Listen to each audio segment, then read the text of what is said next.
पंतप्रधान मोदींच्या नागपूर दौऱ्यावरून वडेट्टीवार यांनी टीका केलेली आहे। मोदींचा अस्ताकडे प्रवास सुरू झाला असल्याचा टोला विजय वडेट्टीवार यांनी लगावलाय।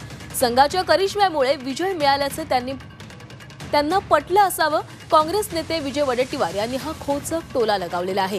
दरम्यान पंतप्रधान मोदी उद्या नागपूर दौऱ्यावर येणार आहेत आणि यावेळी ते संघ मुख्यालयालाही भेट देतील। यावरून विजय वडेट्टीवार यांनी हा जोरदार निशाणा साधलाय। पंतप्रधान पहिल्यांदा मला वाटतं की अनेक दिवसांनी 12 वर्षांनी आता संघ मुख्यालयात येत आहेत। म्हणजे पंतप्रधानांचा प्रवास काय म्हणतो त्याला सूर्योदयापासून आता सूर्यास्ताकडे चाललेला प्रस्ताव हा दिसतोय। याचं कारणही असं समजायला हरकत नाही की आता पुढच्या 75 वर्षानंतर पंतप्रधान मोदींना कदाचित त्यांच्या पुढे कुठे त्यांचा पक्ष आणि संघ ठेवणार या संदर्भात ही चर्चा असू शकेल।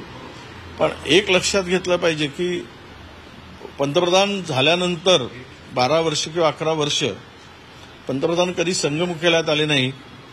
आत्ता येत आहेत म्हणजे त्यांच्या मागे विजयामागे नरेंद्र मोदींचा करिश्मा नसून संघाचा करिश्मा आहे। कदाचित नरेंद्र मोदी साहेबांना पटलं असावं।